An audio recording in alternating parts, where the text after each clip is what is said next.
ia mostrar o ouro pro bandido. Só para a gente combinar, hoje, por exemplo, a gente não tem TDE lá porque vocês têm 2 TDEs rolando, né? E se colocar mais um, aí vai atrapalhar aí a galera, e deve estar tendo semana de discursiva aí, porque algumas me mandaram discursiva e ficou tudo bem louco, né? Então a gente, né, a cara lá, e tem mais estágio, isso, aquilo, mas hoje a ideia é trabalhar com o conceito de aula invertida, e no final eu vou deixar uma solicitação para vocês, tá? A gente vai trabalhar com um conceito que, na verdade, todo professor deveria trabalhar, que é o conceito de aula invertida, mas é um conceito bem complicadinho de trabalhar, tá, gente? Então, isso a gente vai definir hoje bastante, tá? Ele é bem complicado de trabalhar porque tu tem que ter pleno domínio daquilo que tu vai fazer na tua sequência didática.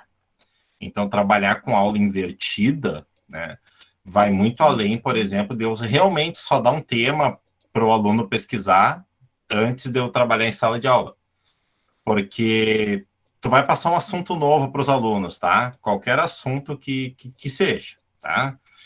Esse assunto vai ter que ser trabalhado de uma forma bem significativa na outra aula. Por quê? Se ele não trabalhar bem na próxima aula, acabou, porque quando ele pedir de novo para os alunos estudarem este conceito, ele não vai fazer de novo, tá? Então, a aula invertida não é um conceito tão antigo, é um conceito mais novo, mas já tem... a gente fez uma simulação, Iago, não chegamos a concluir bem, tá? Não chegamos a efetivar, mas tem mais ou menos 30 anos dessa prática mesmo efetiva, né? Há relatos mais antigos, né, que já era realizado esse conceito, só que a gente tem que trabalhar muito a maturidade e a autonomia do aluno, tá? Para te trabalhar com o conceito de aula invertida, tu tem que trabalhar muito a corresponsabilidade do aluno. O que é isso, né? A tua aprendizagem está condicionada a 50% na tua parte, 50% na do professor. Só que isso é muito complicado da gente estabelecer. Até na graduação, a gente ainda vem caminhando, né? Claro que hoje a gente vai, sim, fazer uma experiência de aula invertida, a gente ainda vem caminhando para trabalhar essa maturidade, tá? Porque vocês sabem que a população, né, brasileira tem o apelido de jeitinho brasileiro, não é por acaso, né? Não é só nos trambiques, não é só no não pagar imposto, né? Não é só na rachadinha, não é só nessas coisas. A população brasileira, né, ela tem, na verdade, essa questão de deixar as coisas para a última hora. É uma coisa arraigada na gente, né, na nossa educação. Eu vou deixar para a última hora que vai dar tempo. E isso é levado, né, para a educação, para o trabalho, para as relações familiares. É uma coisa muito complicada de tirar porque é cultural. Tá? Então a gente tem essa linha. Isso a gente não ia ficar sabendo. Né, Marco? E pena, a gente vai pagar muitos anos, né? Essa conta, né? Infelizmente, né? A gente vai pagar muito. E o pior. Oi, tudo bom? Tudo bem? Então, nós vamos pagar muito tempo, né, ainda essa conta, só que o que mais preocupa é que na educação é um prejuízo muito grande. Vocês analisam, por exemplo, agora essa questão pandêmica, né, a questão da pandemia, olha o que a gente está sofrendo com a falta de autonomia, falta de estrutura, né, como eu disse para você, se abriu um abismo, né, social muito grande mesmo. Então, a gente paga muito essa conta. Mas o conceito de aula invertido, ele é bem interessante de se aplicar. Por exemplo, tá? Vou pegar um assunto aí qualquer, né? Vou trabalhar os direitos da criança e do adolescente, que se trabalha ali no 5º ano, tá? A gente trabalha no 5º ano esses conceitos para várias situações, né? Para a questão de preparar o aluno, né, para os seus direitos contra o abuso, contra o bullying. Ele não é um conteúdo somente, né, nessa questão de se trabalha somente 1, 2 aulas só, os direitos, tu copia ali do quadro, ou tu responde as perguntas. Não, ele serve como uma base, uma estrutura, né, para esse aluno se defender, né, na sociedade, para esse aluno participar na sociedade. E esse é um dos conteúdos, direitos e deveres da criança, né, que aqui no Brasil a gente trabalha muito com a questão do ECA, né, o Estatuto da Criança e do Adolescente, e se passa batido, né, e poderia se trabalhar com o conceito de aula invertida, né? Um exemplo bem bacana para trabalhar direitos e deveres da criança, ele é um conteúdo ali meio que obrigatório no 5º ano, mas a criança já pode ser preparada com seus direitos e deveres desde que entra na escola, né? Porque isso vai tapar, na verdade, assim, vai solucionar muitos problemas futuros. E eu acho que o Marco colocou alguma coisa aqui sobre emocional, né? O emocional, né, e o psicológico entra em curto. Quando se deixa tudo para a última hora. Sim, Marco. E como desestabiliza, né? Nos desestabiliza muito, né? E na verdade, assim, se a gente olhar, a gente paga a conta de... A gente tem uma herança cultural muito terrível quanto a isso, né? A gente não tem... tem uma técnica muito bacana, né? Que é a técnica de Pomodoro, que ela te dá tempos para te trabalhar durante o dia, né? Por exemplo, eu utilizo ela quando a coisa está muito punk. Por exemplo, o que ela te diz? Ela diz que eu tenho, por exemplo, eu tenho que fazer uma atividade, vou supor, vou dar 3 situações que eu tenho que fazer. Eu tenho que escrever minha dissertação, eu tenho que corrigir atividades, eu tenho que planejar aula. O que a técnica me diz? Que 30 minutos eu faço alguma coisa da dissertação, paro uns minutinhos, escuto uma música, tá? Tomo uma água. Mais 30 minutos, eu vou corrigir atividades. Dou uma pausa. Mais 30 minutos, né? Eu preparo aula. E é uma técnica que vai te ajudando, não é te condicionar, mas ela vai te organizando durante a semana, tá? E aí, voltando lá nesse link, por exemplo, que eu estava fazendo dos direitos e deveres, tu pode trabalhar com o conceito de aula invertida, tu pode pedir para os teus alunos em casa, perguntar para o seu responsável, né? Quais são os meus direitos, ele anota, e quais são os meus deveres, né? E pode entrevistar quem ele quiser, tá? Pede para pesquisar, por exemplo, o conceito da palavra direito, o conceito da palavra dever no dicionário, pede tudo isso, antes de trabalhar, tu não trabalhou nada. Na aula que eu vou começar a introduzir esse assunto, eu puxo isso que os alunos, né, trouxeram, tá? Puxo tudo que eles trouxeram. Faço aquela explosão de ideias, converso, questiono, né, critico. Depois eu trago o conceito e posso trazer os direitos e deveres da criança e do adolescente. Por quê, gente? Se eu trabalhar esse conceito bem trabalhado de aula invertida, vai fazer sentido o conceito. Né? Vai fazer muito sentido aquilo, porque ele viu que direitos e deveres, pelo menos na teoria, existem no meio que ele vive, né? E que depois o conceito explica essa prática. Então, a aula invertida é explicar o que existe, é explicar a prática. E, infelizmente, nas nossas aulas, a gente, na maior parte das vezes, a gente começa pelo conceito. E aí é um problemão, porque tu demora mais tempo para sistematizar, né? Tu demora mais tempo para te organizar. O aluno, quando está na sua alfabetização, vai demorar muito mais tempo para absorver, mas é aquilo que eu disse para vocês, para trabalhar com o conceito de aula invertida, tem que ter o planejamento. Se eu pedir, por exemplo, para a turma de vocês pesquisar direitos e deveres, e na próxima aula não puxar esse assunto, acabou.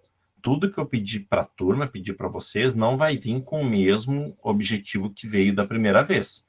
Então, é tu largar o conceito, né, depois que o aluno experienciou alguma coisa. Esse aluno tem que buscar. Então, é tu dar um assunto para ele pesquisar, para ele buscar, antes de ter falado em sala de aula. Esse é o conceito real de sala de aula invertida, tá? De trabalhar com o conceito de aula invertida, tá? A maior parte, tá, das disciplinas EAD, dos cursos EAD, das graduações, é a concepção de aula invertida. O porquê que a gente tem tanta dificuldade? Porque a gente não teve a formação básica trabalhada na aula invertida. Então, é claro que vai chegar um momento que vai nos dar um foco. Não tem nada a ver com autonomia. Não tem nada a ver com autonomia, tá?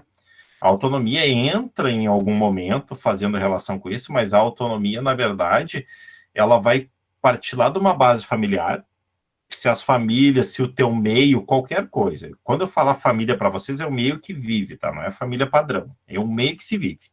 Se este meio não te prepara para ser autônomo, né, tu não vai conseguir autonomia de um dia para o outro. E tu não vai conseguir buscar daqui um pouco ajuda quando tu tem que buscar, né? Por exemplo, eu tô com dificuldade em alguma disciplina, o que que eu tenho que fazer? Antes de eu fazer qualquer coisa, eu tenho que tentar entrar em contato com o meu professor, tá? Ah, liberdade no instante presente. Consegue explicar melhor?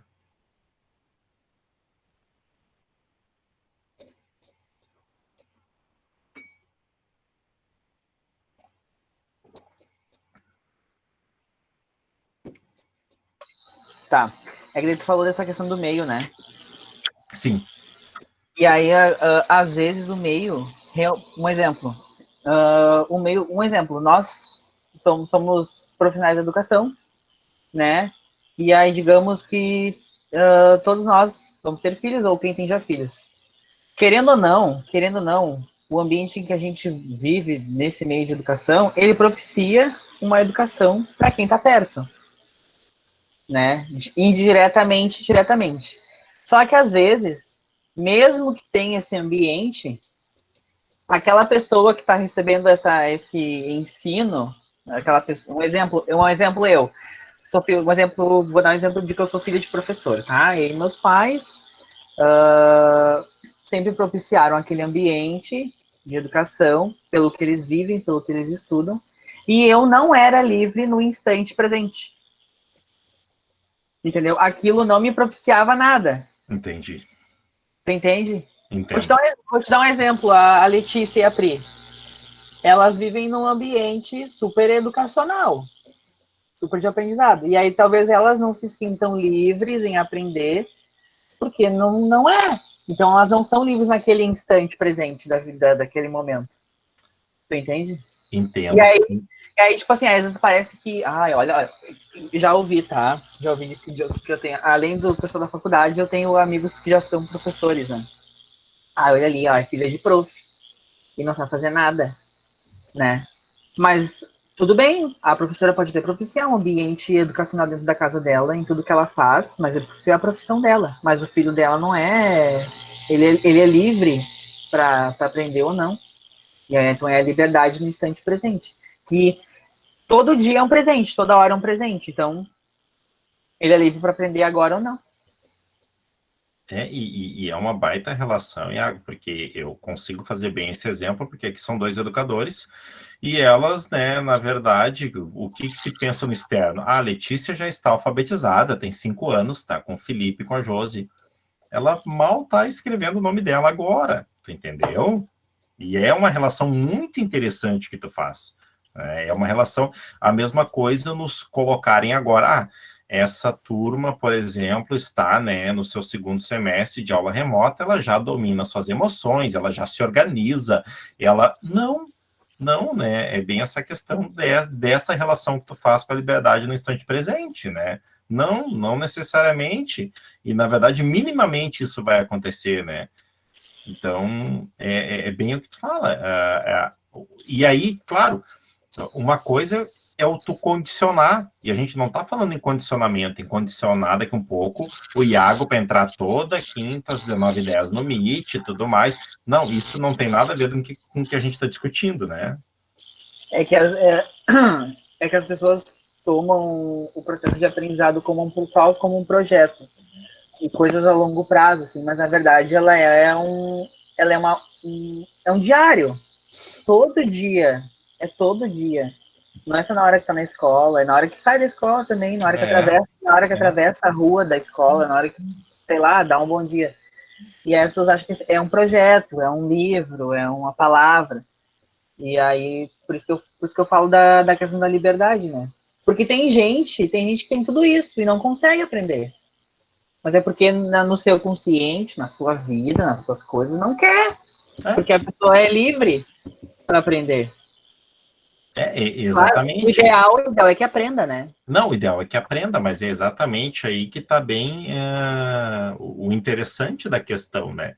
Porque tu trabalha, por exemplo, com pessoas, né? E pessoas são livres nesse ato de aprender, né? Então, tu tem que proporcionar o ambiente, proporcionar o aprendizado, mas não significa que todos vão alcançar aquele mesmo tipo, né? E na verdade isso não é algo para usar usado como desculpa. Ai, deixa no tempo dele, vai. Não, mas é para não, na verdade, enfiar a goela abaixo, né?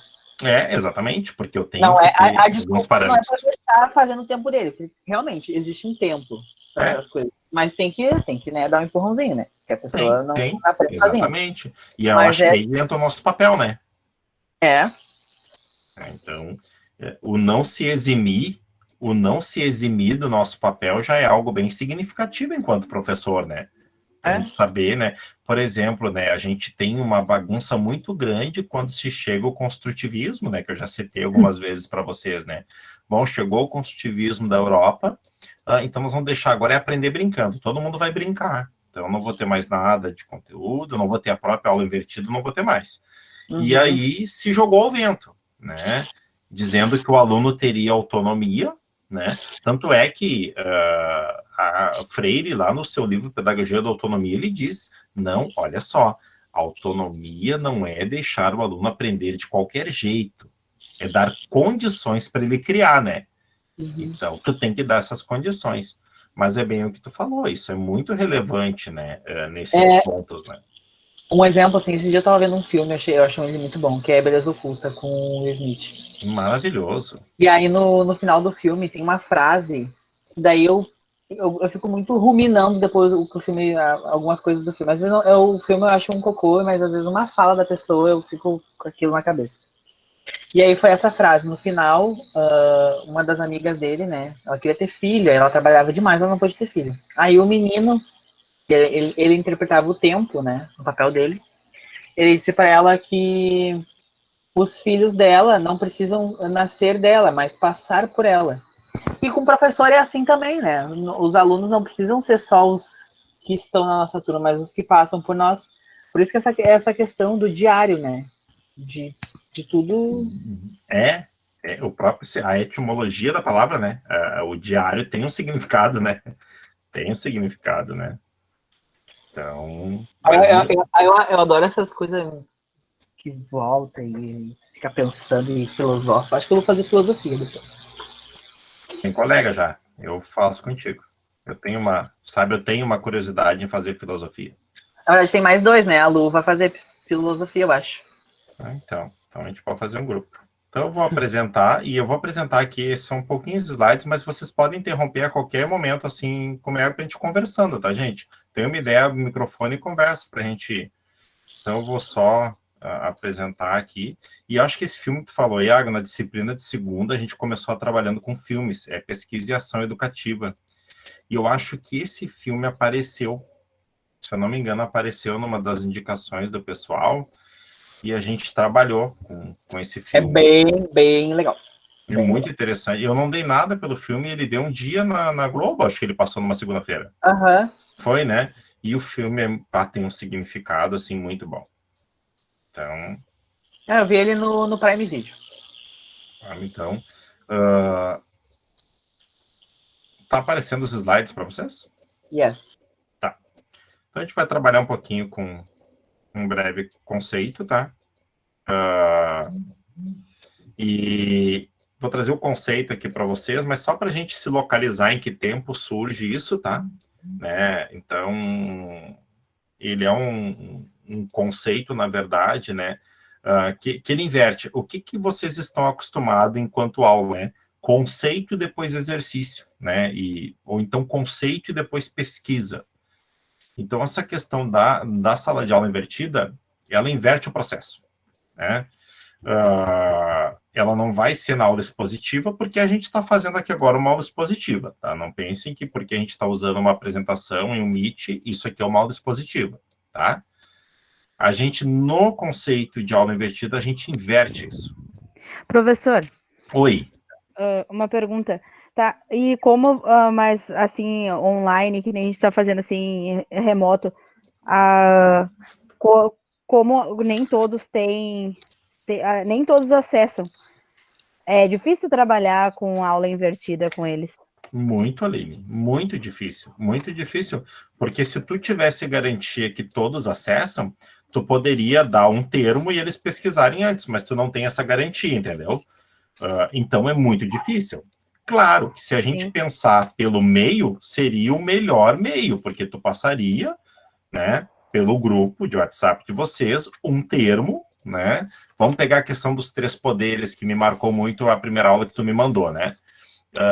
Os 3 poderes tu daria para eles pesquisarem e depois tu traria o conceito ou traria atividade sobre. Mas é muito difícil, Aline, porque tu não tem a garantia que e o mínimo acessa, né? Sim, e eles não respondem também. Aí, pelo menos, dando já o conceito, pode ser que eles leiam aquele conceito, dão uma assimilada. Agora, se tu só pede para eles pesquisar, corre o risco de só passar o olho ali e nem ver o que é. Porque Mas assim, essa questão do conceito, não, né, um exemplo, não teria como, claro, nessa questão do remoto, né, de ter essa garantia, em trazer algo mais comum, assim, que tu acha que é mais comum a todos, que não necessariamente precisava de uma pesquisa tão profunda, mas, um exemplo, YouTube, fala de YouTube. Tá, por exemplo, mas aí o que acontece? Aí tu não vai ter o grau, né, da aula invertida, porque se tu traz alguma coisa que eles conhecem, aí tu corre o risco de partir para o senso comum, entendeu? Mas também dá para trazer alguma coisa que eles possam pesquisar com quem está ali dentro da casa deles, né? Perguntar. Sim, aí sim. Aí sim, alguma coisa que exija eles provarem uma interação para vocês. Aí sim, Maia. Ah, bom. Tá. Entendi. Eu vejo assim, se para nós que a gente tem que tem o aula e antes tinha as outras plataformas, né? Quer dizer que a gente já tem acesso ao conteúdo antes da aula, mesmo nas presenciais.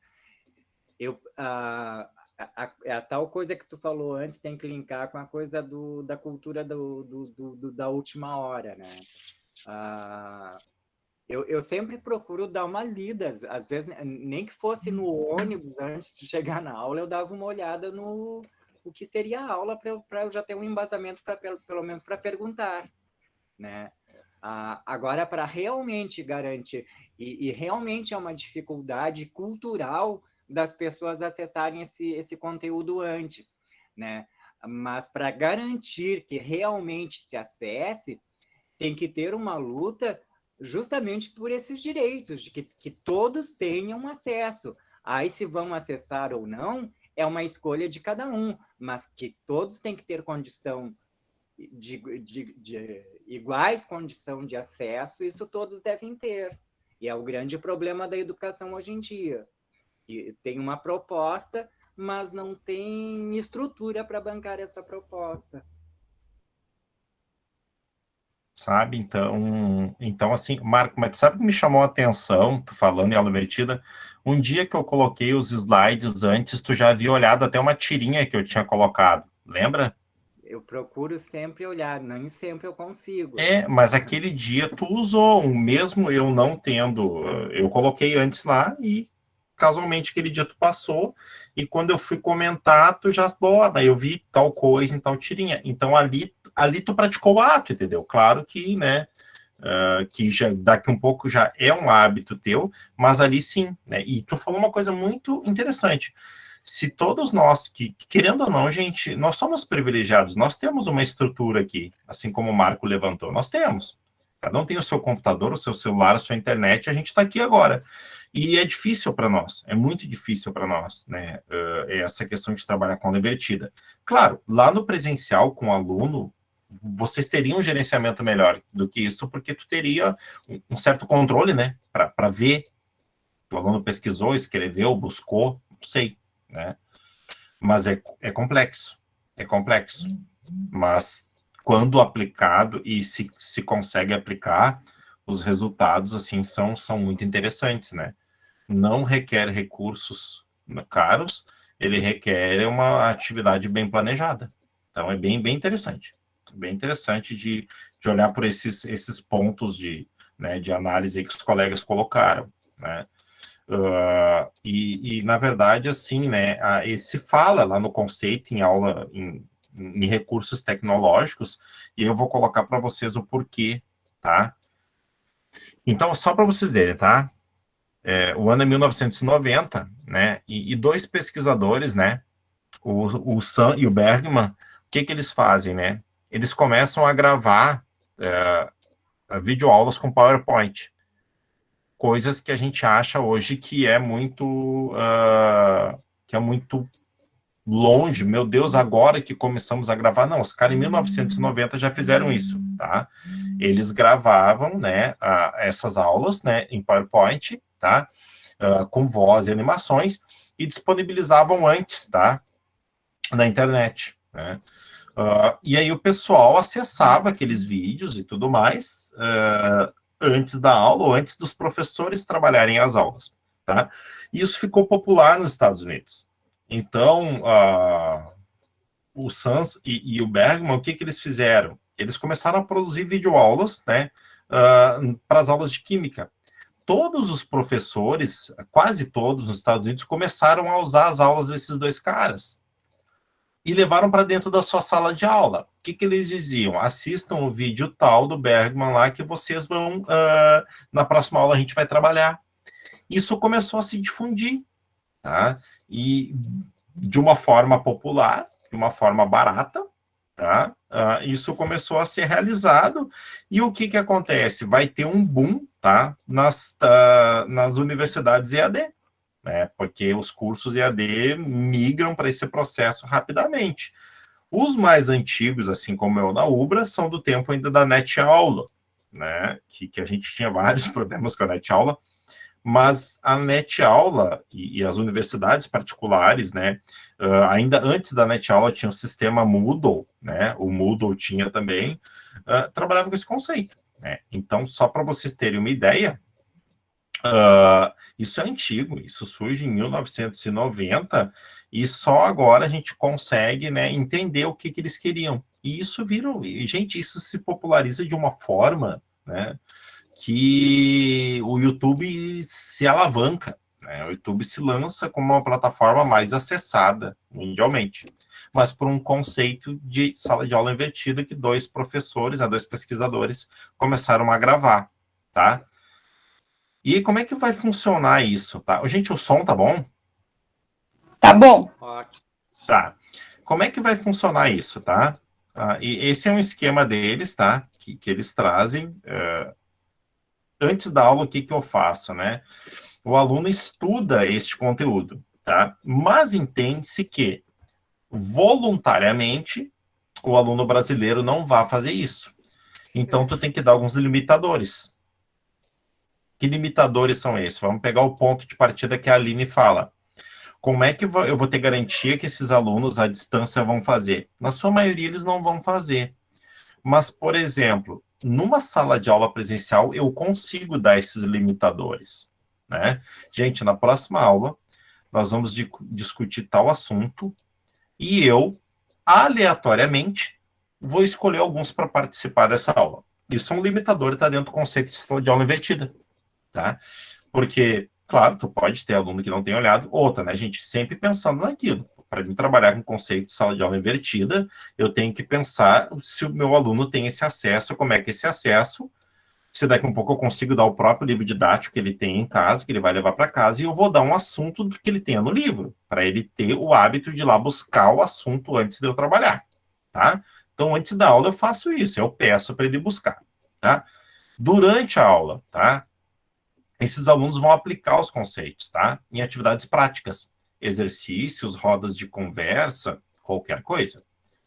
Só que também eu tenho que ter o pós-aula, eu tenho que ter o feedback do meu professor, porque ele pesquisou. Nada me garante do que ele pesquisou é certo. Ele praticou. Se ele praticou, eu tenho que dar o feedback, que é diferente de corrigir. Corrigir é dar certo e errado. Feedback é comentar sobre, tá? Então, esse é o conceito de sala de aula invertida. com atividade simples, tá? Mas ele demanda esses 3 funcionamentos. O antes, que é o pesquisar, o durante a aula, que é o praticar, eu tenho que praticar, e o após a aula, que é dar o feedback, o retorno para esse meu aluno. Olha só, aquilo que tu pesquisou realmente é isto, né? Se aplica aqui, mas também eu tenho mais isso. Então tem que ser uma atividade bem estruturada. Se isso virar um hábito na turma de vocês, ninguém mais segura a turma. A turma vai se alavancar, tá? Se não der certo, eu tenho que ir revendo, né? Mas no momento que eu consigo trabalhar com sala de aula invertida, tá?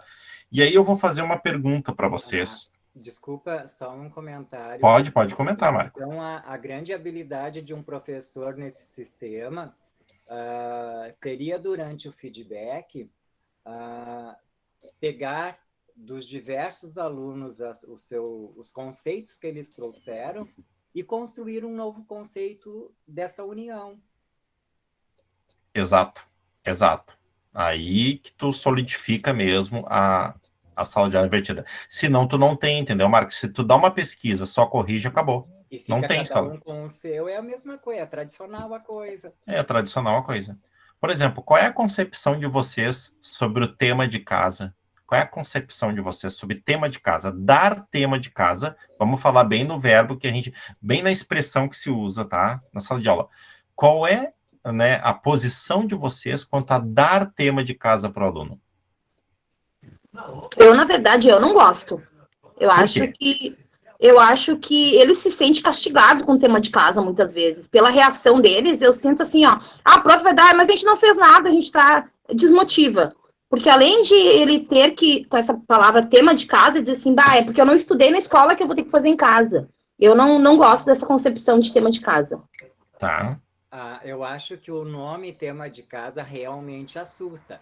E até mesmo porque muitos não têm condição de fazer, e principalmente quando a gente vai falar sobre educação de adultos, né? No EJA, coisa assim, né?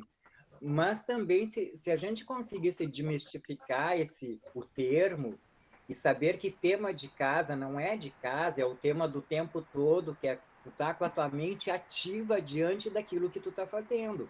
É um tema de casa. Continua pensando, não seja só aqui na aula um estudante, seja estudante a vida toda. Eu já acho que usar o termo pesquisa com eles, muitas vezes, incentiva eles bem mais, né? Vamos dizer assim, vamos fazer uma pesquisa. Pois eu adorava tema, porque na minha escola, todas as minhas professoras falavam apenas tema. Não diziam tema de casa. Mas elas explicavam, esse tema é para vocês fazerem em casa e trazerem de novo. Então eu nunca, ela ainda desenhava tema e fazia a palavra tema e desenhava uma casinha do lado. Mas ela nunca escreveu tema de casa. Verdade, Iago, eu também era bem assim, eu também sempre amei fazer tema de casa. Escola tradicionalíssima fazia assim.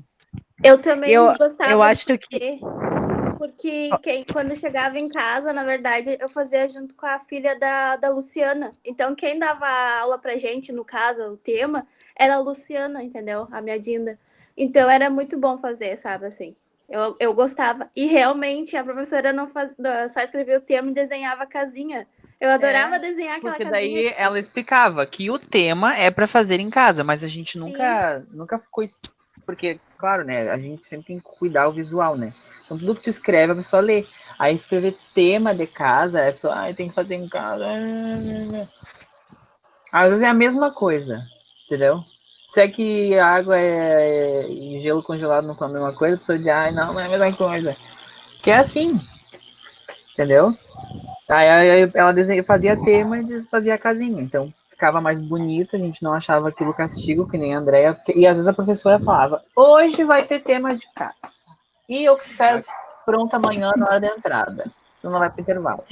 Eu concordo com o Marco em relação do termo, a questão do termo tema de casa. É só isso, porque eu gosto de dar para os meus alunos alguma coisa. E eu vou dar bastante com a família, porque às vezes é o único momento que tem com a família, vamos fazer uma coisa legal, uma coisa divertida. Então, e aí envolve a família. Eu acho que tinha que ser modificado, no caso, né?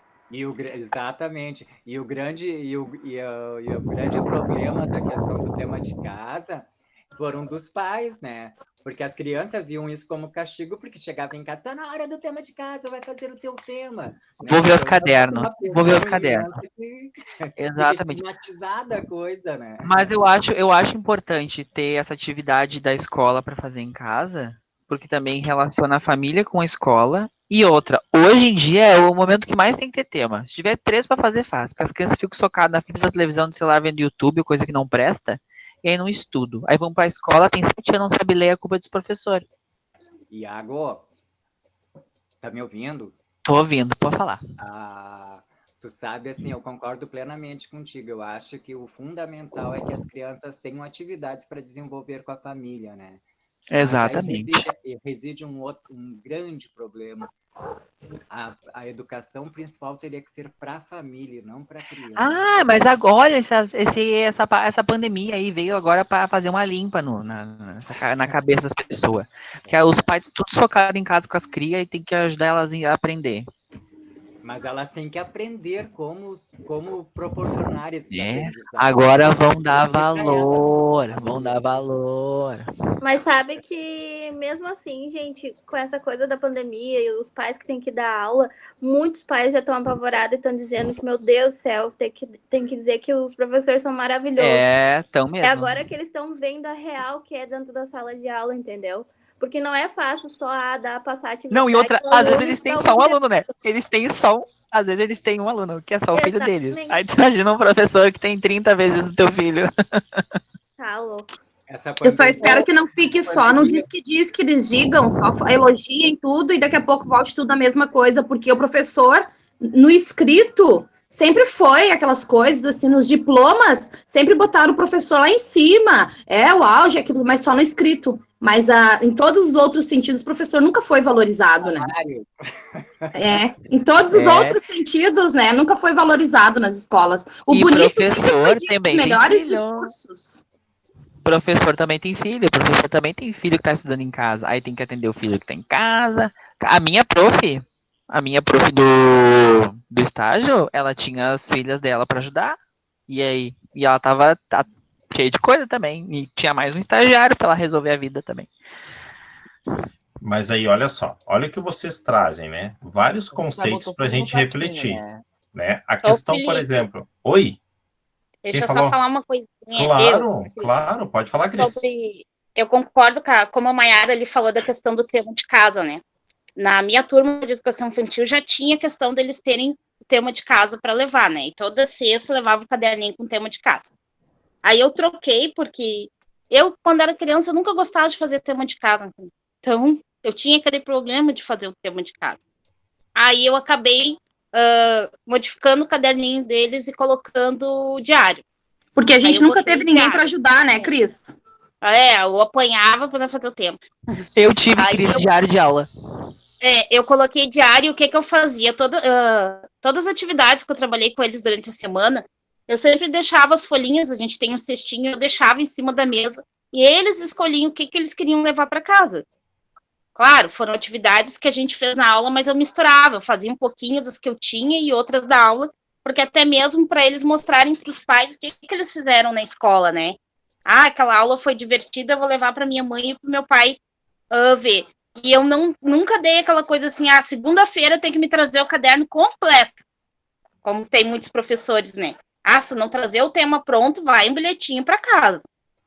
É a teologia que sempre foi assim até hoje. Até hoje, né? E sempre deu certo, sabe? As crianças levavam e elas mesmas tinham um compromisso de trazer o diário para a prof botar um carimbo para olhar.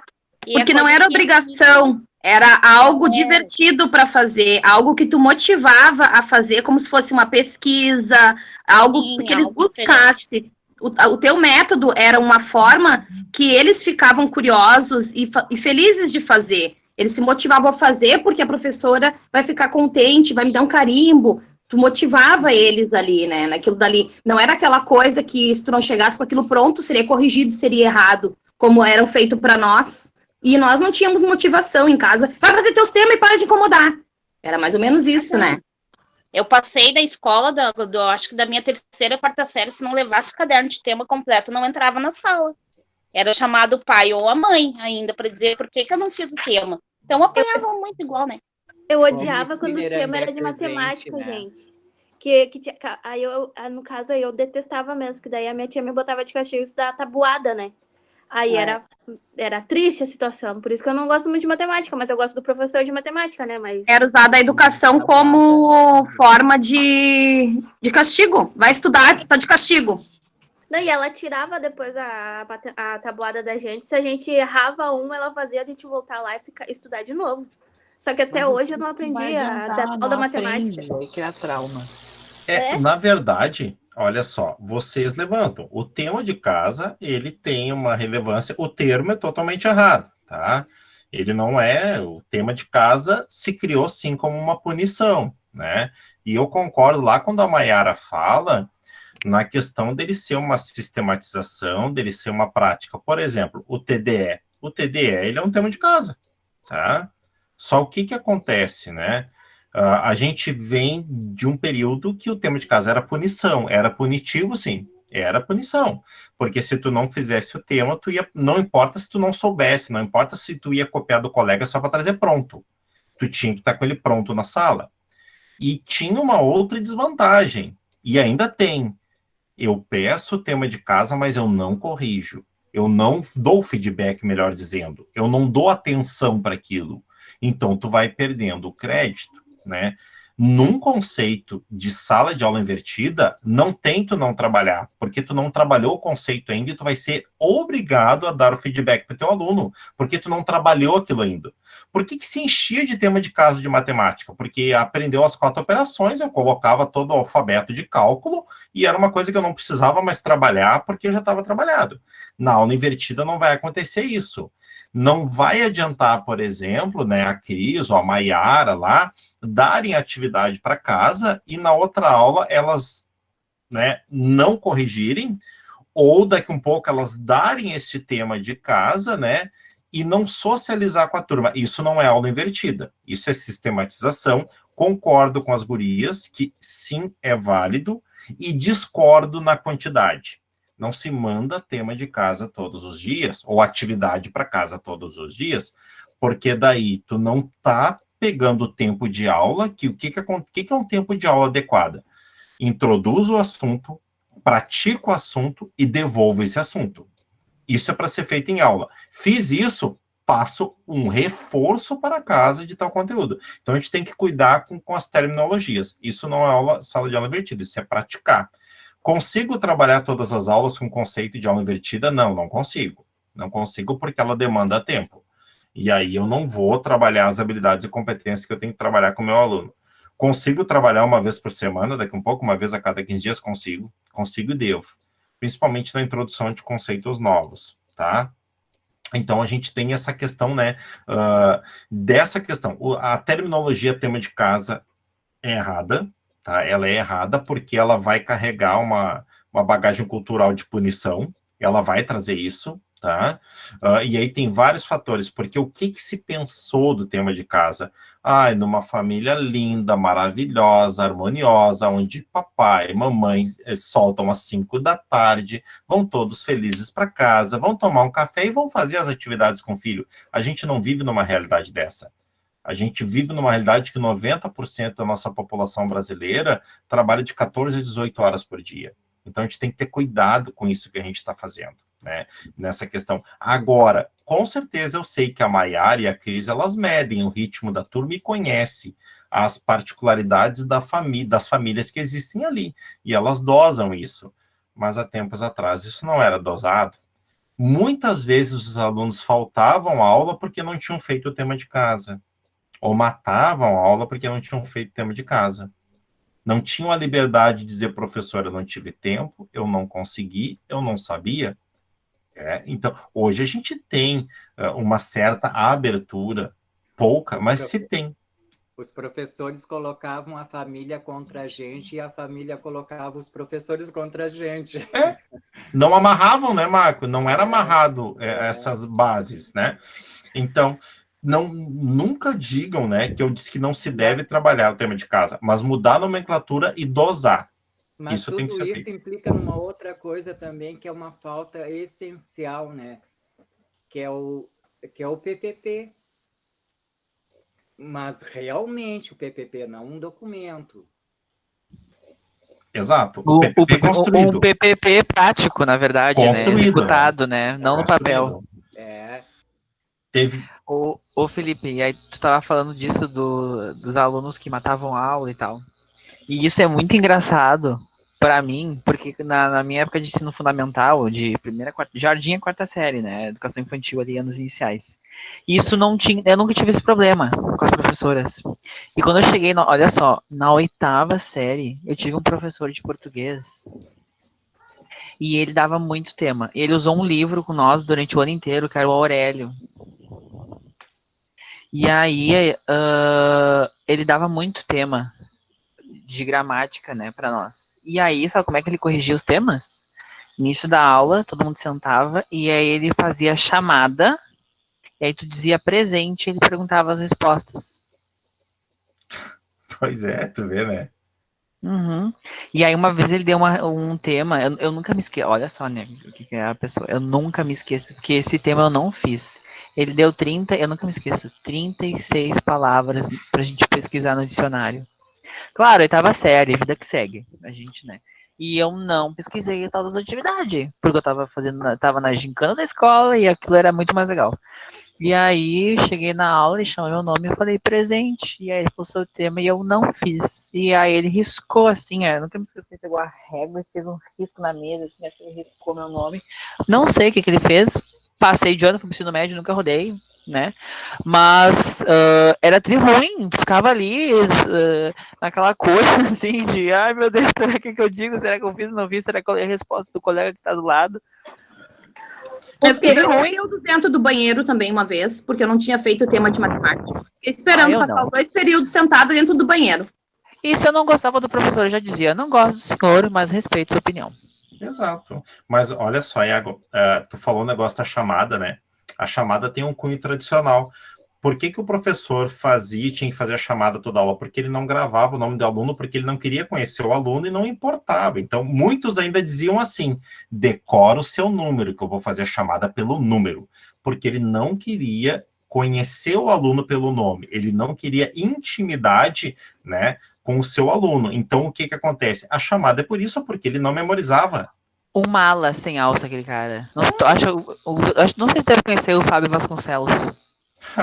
Te conto um dia em off. Conheço. Esse mala. O Ismael também era cruel. Porque assim, ó, uma coisa é tu ter um discurso e fazer a prática é diferente do discurso, né? Tá, meus amigos, olha só. Para a gente ir encaminhando os finalmente, e antes de eu passar um pouquinho para vocês o que eu quero, né? Não me deixe esquecer do que vocês têm que botar na caixinha hoje, tá? Antes de passar no nosso tema de casa, que não é tema de casa. Que não é tema de casa. Eu fiquei 2 semanas fora, hein, pessoal? Não botei nada na minha caixinha tá oca. Pede Na cola verdade, no grupo lá. Eu acho que eu botei só da primeira aula da caixinha. Não Que botei bom saber mais. disso. Adorei saber isso. Sincera, que bom que estão gravando. Que bom, tá? Depois a gente tem uma DR no privado, tá? Tá bom. Gente, Valente é um cara que escreve bastante, tá? E eu vou colocar essa apresentação na aula para vocês, daqui um pouquinho eu coloco, não coloquei antes, porque eu quero passar um conceito novo para vocês, então não ia ter graça.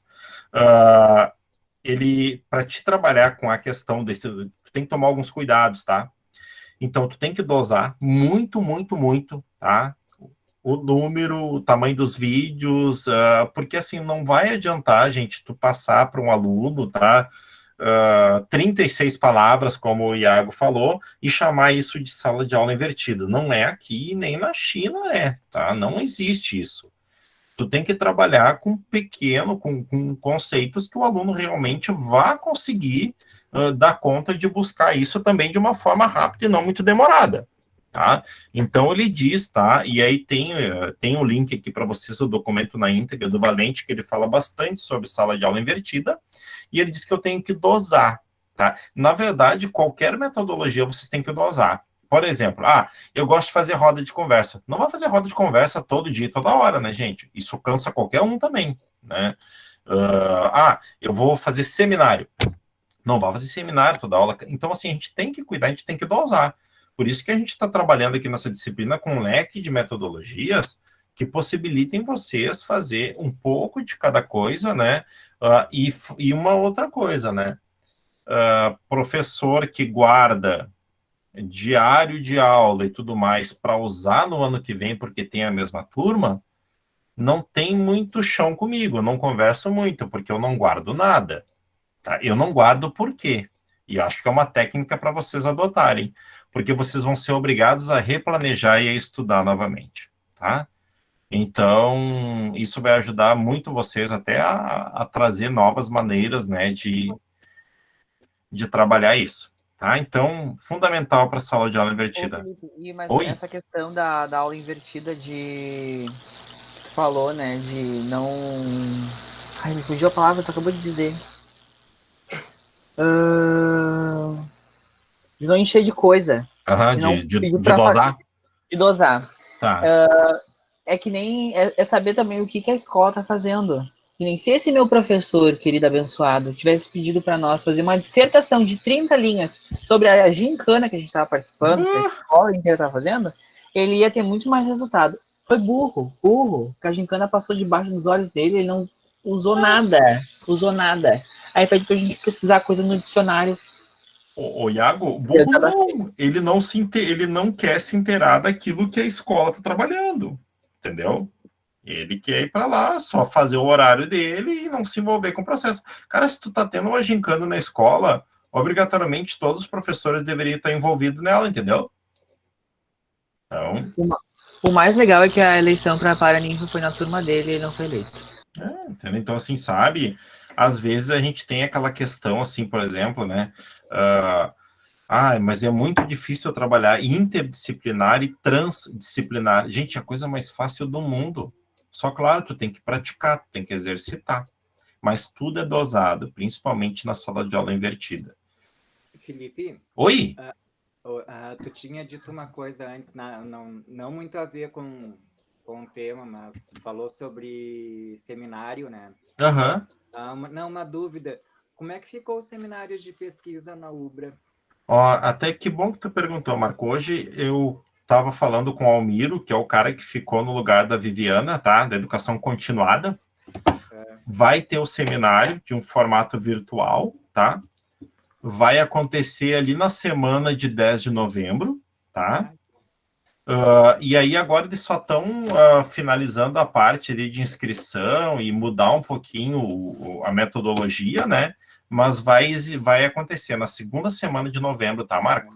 Eu tô com um tema super bom para uma pesquisa. Eu tô precisando de um orientador. Já arrumou. Já arrumou. Pesquisa, Marco, uma coisa que assim, quanto mais pesquisas a gente trazer para o nosso meio, mais a gente fica prático, tá? Em ler rápido, em buscar. Então, assim, Marco, com certeza a gente conversa e eu vou ficar responsável. O Almiro me pediu, na hora que sair todo certinho, de explicar para vocês como é que vai funcionar a inscrição. Ele vai ser gratuito, não vai ter aquela taxa de inscrição como sempre tem, tá? Tá? Então, e a gente está... que a gente tenha um tempo hábil para fazer a pesquisa, né? Vai... novembro, né? Vai dar, acho que a gente já divulga agora, na semana que vem, vai dar uns 30 dias, Marco. Assim, total, assim. E a gente vai pedir resumo, não vai ser artigo extenso, tá? Só o resumo do artigo? Só o resumo. Tem que ter o artigo pronto, né? Isto. Mas o que seria no banner é o banner, praticamente. Praticamente o banner. Não vai ter banner, vai ser o apresentado o que seria o banner. Tem que ter a tese e aí só apresenta o resumo. Porque aí tu não tem que entregar a tese tu tem que ter para ti, do teu orientador, mas a responsabilidade para te inscrever no seminário, por exemplo, é o resumo, porque daí é muito mais fácil de vocês colocar nas normas e ajuda no tempo também, né? Então poderia fazer só o resumo e deixar a parte para ir andar a tese. Sim. Essa é a ideia. Porque depois deixa uma curiosidade, depois de aprovado, de avaliado, esses artigos, eles vão pro... Como é que é o nome do negócio? Pro currículo Lattes? É. Sim, vamos pro currículo Lattes de Então vocês. não iria pro Lattes agora, né? Não. Não. Daria tempo para acrescentar, para colocar ele no Lattes. Sim. Essa é a proposta. E aí, o tema é livre. Ele sempre tem uma temática, tá? Mas tu tem a temática, na verdade, tu fica com o tema. Nós, da educação, sempre ficamos com o tema livre, Iago. Ah, tá. Eu quero trabalhar sobre luto. Sim, consegue colocar, porque ele entra em práticas, entendeu? Por exemplo, a questão do luto e trabalhar até essa questão, por exemplo, que a gente tá dentro da educação, que é trabalhar o conceito de morte também, né? Uhum. Então, sim, entra. A educação a gente consegue justificar fácil qualquer assunto. Tá? Então, aqui depois vocês olham lá certinho na apresentação, mas aqui traz um pouquinho do que a sala de aula invertida faz, tá? Que ela tem que ser um trabalho em equipe, nem que seja você e o aluno que vai pesquisar. Ela tem uma visão holística da coisa, né? Que é buscar os potenciais, né? Que é a gente vai ter uma aula mais sobre essa questão só da visão holística, tá? Estimula a aprendizagem, com ressalva, ser bem trabalhado, tá?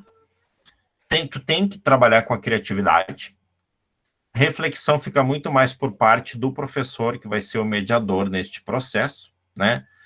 Ela estimula o diálogo, né? Porque você vai conversar sobre, e o mais importante de todos, que está no topo, que é a diversidade de opiniões, tá? Então, isso... a construção de todo conhecimento. Né? E que é uma resposta ao estímulo do diálogo. Sim.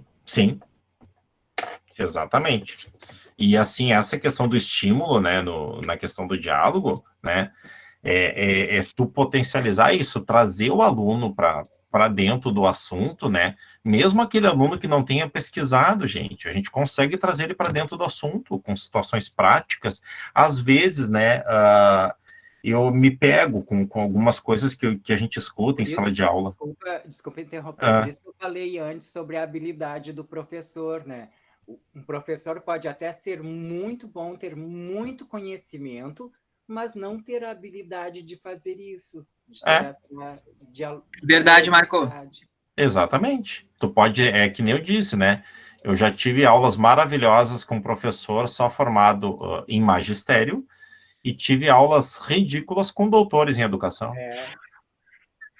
Né? Então... Isso não diminui o conhecimento deles. Não. É uma habilidade, né? Mas é uma questão também de didática, né, Felipe? Sim, Maiara. Não ter a didática, né, para... eu digo assim, né, tu falou, a didática, ela é um nervo central do educador, gente. A didática é o nervo central, né? Um professor que tem didática, ele consegue te dizer um não e tu agradece ainda porque ele te disse um não. É que tem professores que sabem para si, mas não para os outros, né? Isso permeia muito, principalmente no campo das exatas, a gente vê isso mais evidente, né? E é preciso ir em busca também, ter boa vontade, né? Não adianta também o professor saber ali, não se importar com o aluno em si, né? E não ter aquela empatia com o aluno, se colocar no lugar dele, né? Tu quer ver um lugar que é cheio de professores assim? Claro, não dá para julgar, né? Cada um com a sua realidade. Ir numa escola técnica, fazer um técnico. Porque a maioria daqueles professores são técnicos, não são professores. Mas aí eles não têm a didática. Tipo assim, eles ensinam de uma maneira muito prática, né? Para quem consegue aprender muito com o visual, se dá bem. Agora, quem precisa muito do contexto, de conteúdo para aprender, às vezes eles não conseguem explicar o conteúdo porque eles são práticos, porque são técnicos. Aí fica aquela coisa tecnicista e aí foge um pouco do... Eu gosto, né? Porque eu gosto mais... E uma parte deles teórica, eles não conseguem mostrar na prática também. Eu já vi isso também. Eles não entendem. Eles sabem falar bonito a teoria ali, fazer na prática ali, mas coloca para eles, tu vai apertar eles para colocar, tá, mas como é que eu vou fazer isso na prática? Eles não sabem te ensinar na prática, mudando o exemplo. Eles só sabem reproduzir o que eles leram. E isso a gente vê no YouTube. Tá, mas olha só, mas aí tem tudo a ver com o que a Mayara falou, né? O que falta para esse professor? A didática. Mas eles são técnicos um exemplo. São técnicos, não são professores. Exatamente. E o erro da instituição não pedir exigir isso. Então, assim, essa questão, por exemplo, da questão da didática, né? É uma situação que, na verdade, e didática, gente, a gente não consegue de um dia para o outro, tu não consegue, mas é um agravante, sim, nas escolas técnicas, né, essa questão tecnicista. Por exemplo, tá, a Maria Adelina, tá, que é minha parceirona nos projetos, ela trabalha só em curso técnico, mas qual é o diferencial da Adelina? Ela tem didática, exatamente, ela tem didática, né, ela buscou didática, então, assim, e outra, ela trabalha no meio de um curso técnico que ela trabalha no meio da ciência da computação, que os caras nem falam, entendeu? Mas ela tem didática, sabe? Eu tive um professor no meu técnico de logística, e aí ele deu a disciplina de segurança do trabalho. Só que ele era pedagogo. Legal. Foi o único que fez a gente fazer uma visita técnica na empresa. Legal. Então o cara tinha didática. O cara tinha para te ver, eu depois da matemática, eu fui buscar pedagogia. O problema porque da me faltou. que eu vejo, problema não, que didática não é problema nenhum, né? Mas das pessoas em relação à didática, é porque as pessoas, dentro da educação mesmo, a gente vê uma certa resistência à transdisciplinaridade. E a didática é totalmente transdisciplinar, né? Se tu não comungar com os outros, não estiver trabalhando junto com os outros professores, a coisa não funciona muito. Pode funcionar Ela é cíclica, né? Pode funcionar na tua aula, mas não vai render para o aluno no todo, né? Essa coisa holística, né? De todo o conhecimento. Entendeu? Então, e falando nessa questão, né, de sala de aula invertida, eu vou deixar um assunto para vocês. Não tem que me entregar nada. Eu quero que vocês conheçam, leiam. Tema de casa. Assistam vídeo, tá? Desenhe uma casinha que fica melhor. Vou te desenhar uma casinha, Marco, tu vai ver. Instrução por pares, vocês vão pesquisar. Como é que é? Instrução por pares. Esse é o conceito. Instrução. É um tema difícil, né? Eu prefiro pesquisar 36 palavras no dicionário. Não. Tu trabalha com instrução por pares já e não sabe. Lá no teu grupo de jovens. Quando tu lê, tu já vai de cara. Tá? Então, instrução por pares. Com isso? Eu quero só que vocês conheçam esse termo, leiam, pesquisem. O bravo é dizer que eu sei e eu não sei. Aí eu vou pesquisar e não sei, eu continuo não sabendo. Vamos ter e na outra aula, esse vai ser o tema da nossa próxima aula. Eu vou trabalhar, eu vou sistematizar e vocês vão participar, mas eu quero que vocês busquem. Não tem que escrever nada lá no aula, não tem TDE sobre isso, não tem TDD, né? TDE hoje, porque a gente tem 2 lá rolando lá para vocês terminarem, fazerem lá, mas eu quero que vocês busquem esse termo, conheçam esse termo. É o que eu quero que vocês façam. Tá? Assim, é uma proposta, né? Para a gente, eu não passei ainda, e nem vocês não trabalharam na pedagogia ainda com esse termo, com o termo, enfim, tá?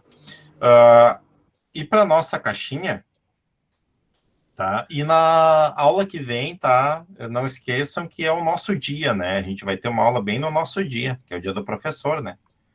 No dia 15. Vai ter feriado? Não, vocês não dão mais feriado para professor, a gente está lá no garrão. A Ubra que, né, quem tem aula segunda, terça e quarta não tem aula.